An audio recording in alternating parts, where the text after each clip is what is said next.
It took me 30 years of my life to understand these concepts. So if you get it now, you're going to save decades. I wasted so much time trying to figure it out, and I don't want you to make the same mistakes. So the first lesson is stop trying to figure it out. Trying to figure it out is actually what's holding you back. I feel like you're throwing out this energy to God or to the universe is that you just don't know what you're doing, and that's what you're getting back, right? It's like almost you reap what you sow, or whatever you throw out, you get back. So for example, if you're trying to figure it out, you're throwing out to the universe that you're trying, but you don't have it figured out. So it just gives you that matching energy. So if you always feel like you're behind, you're actually always behind. So instead, you just get in the habit of doing. Just do what you want to do, focus on what you want, and then you'll in turn just start doing things instead of trying things. The next lesson, when someone inspires you, reach out to them. I've done this for so long, and when I reach out to people that inspire me, it always puts me in a better place. Like, I just follow my intuition, and it doesn't have to be that they make a lot of money. It doesn't have to be that they are clean cut, whatever it is, right? Literally, it might be something that inspires you and you don't know exactly what it is. Just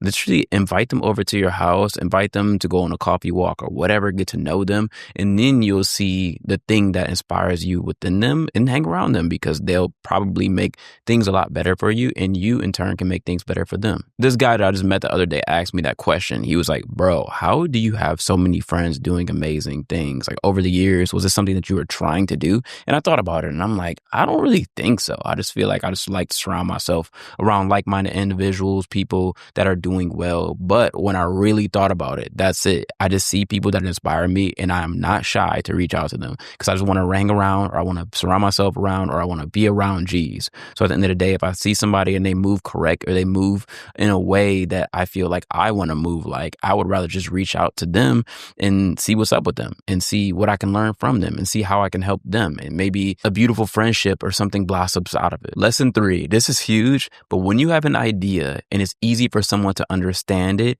and it's easy to invest in, do it. Because when it's easy to understand, then typically it's easy to get investments. If it's not easy to understand, then people wouldn't put money behind it. Like, if you struggle with explaining what it is, then it'll be hard for an investor to see how they can make their money back. So then you probably shouldn't do it. And you shouldn't get investment when it's easy to understand, because it's very easy to get that investment. So if you can do it with no money, if you can do it with very little money in the beginning, then you know you're going to make a lot of money. That's something that took me a long time to understand, because before, when I was starting off as an entrepreneur, I was always looking for someone to believe in me. I was always looking for someone that knew more about money than I did to invest in the idea that was going on in my mind.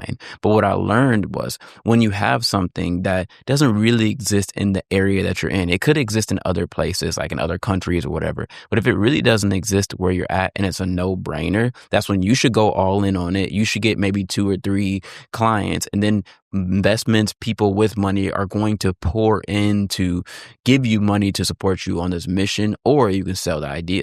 That was a more advanced one. But lesson 4, spend all of your energy focusing on what you want.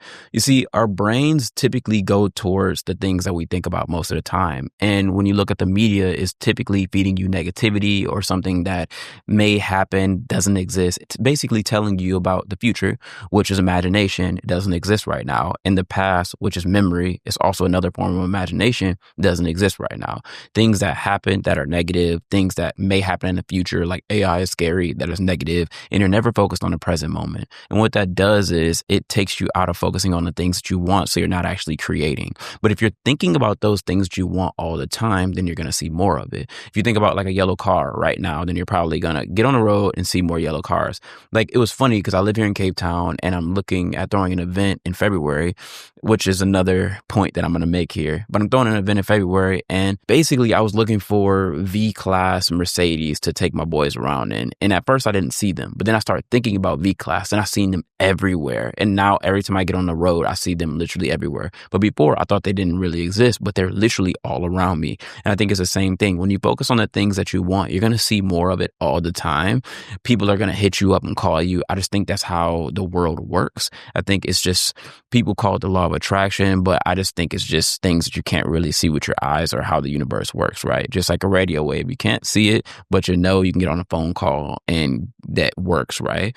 Or the microwave. You can't see the food getting heated up. And that works the same way when you think thoughts. You throw out a frequency and you got a matching frequency back. Lesson 5, do more money-making tasks. Do the things that move the needle. If it doesn't move the needle, then outsource it. Like if it's like doing something on Canva or it's editing a video or whatever it does that you don't see immediate money coming back from, literally outsource it as fast as possible. When I hang around my clients that are really killing it, that's all they do. As soon as they see something that they want, they have somebody on their team get it and bring it to them as soon as possible. And sometimes they even get it done for free. So it's a lot of things that you may be doing, spending too much time doing, like writing LinkedIn posts or whatever. Outsource that. We've got AI to do it. Use all these different tools to just fill in the areas that you aren't making money doing. Like all the actions you do on a day-to-day basis when you open your eyes should be making money actions. Lesson 6, the more you understand how valuable your time is, the more valuable you become. People that are making a ton of money or people that are living a life worth living are understanding the value of their time. They say no so often, right?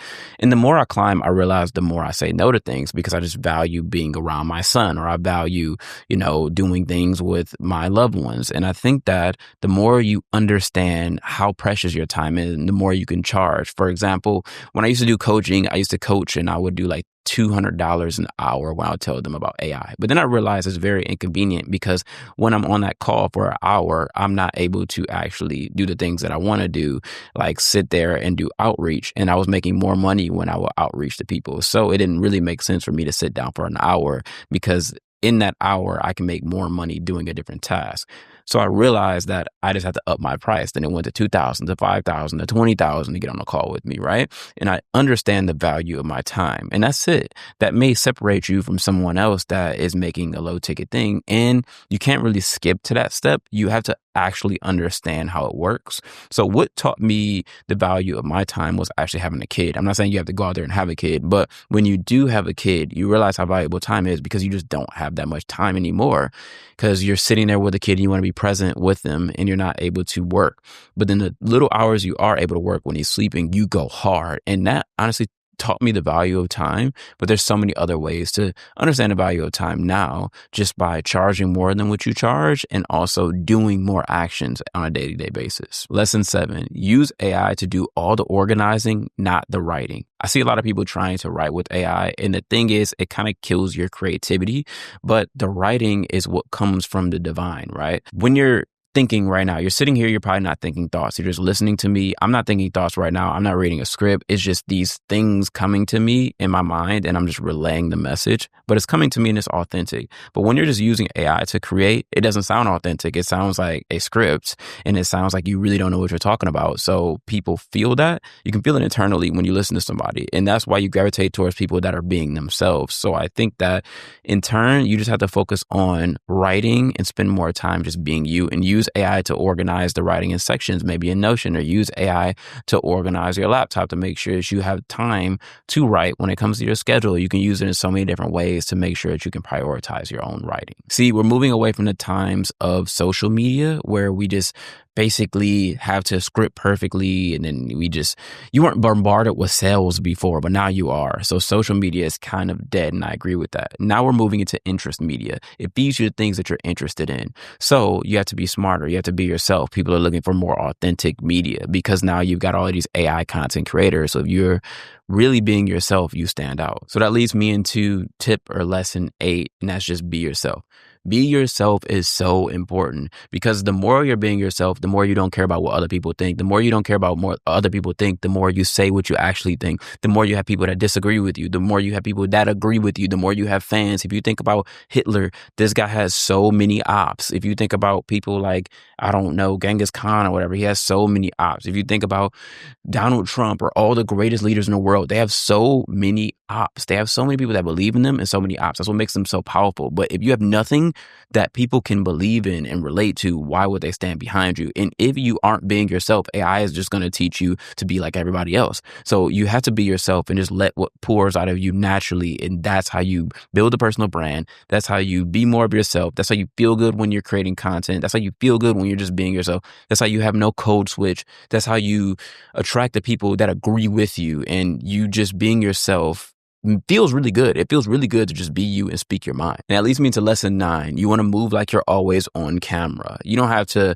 not be yourself, but just present yourself in a better way. It makes you almost become the best human when you feel like you're always being filmed. Like you dress the best that you can dress.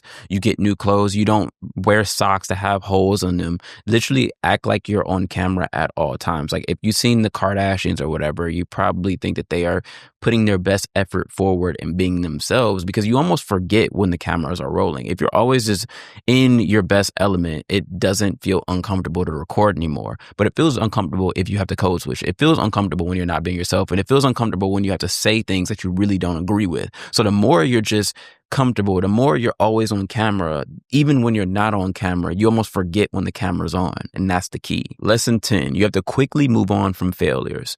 You have to move on to the next project. If you didn't do, or a video didn't perform as well as you thought it was going to perform, it's okay. Just move on to the next thing. And that's why I like when you do things daily, like daily posting or posting every 3 days, you just don't have the time to think about what didn't perform and what does perform.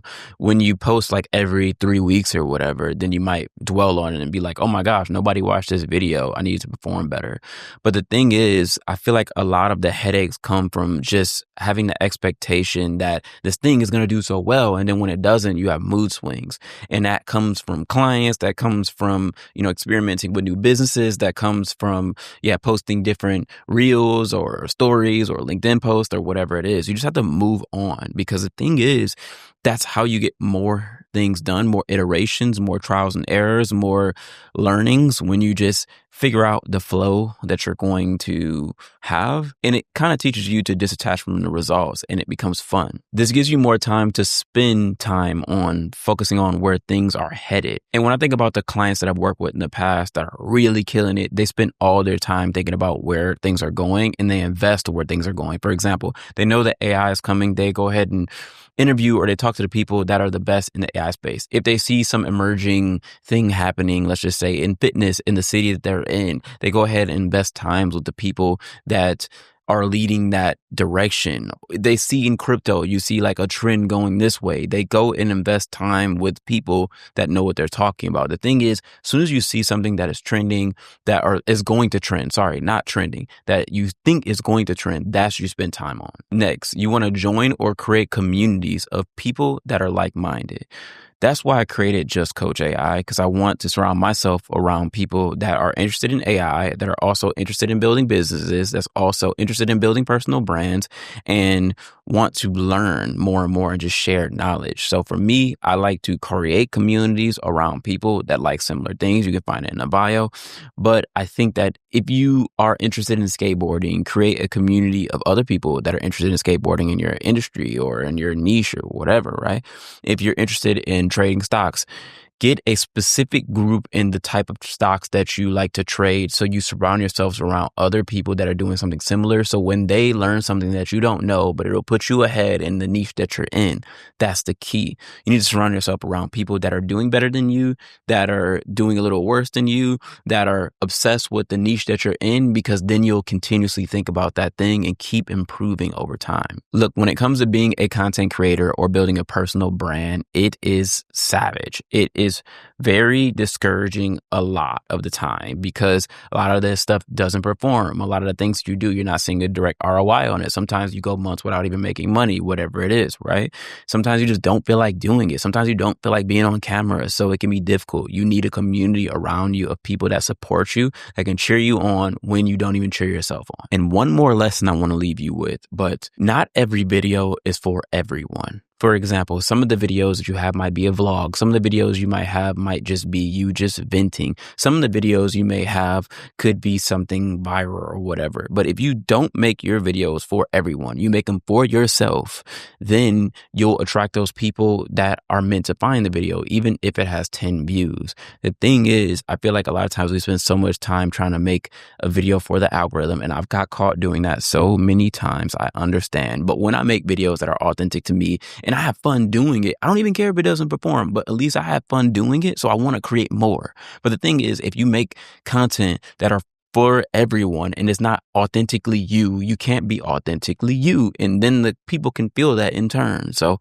that's all I got for you. Be yourself. And if any of this resonates with you, join us. Join the cohort that we started also at Just Coach. It's pretty dope. So if you are a content creator and you want to use AI to build that personal brand, link is in the bio. And like and subscribe so you can see more content like this. I've enjoyed making this. Hope to see you in the next one. Peace.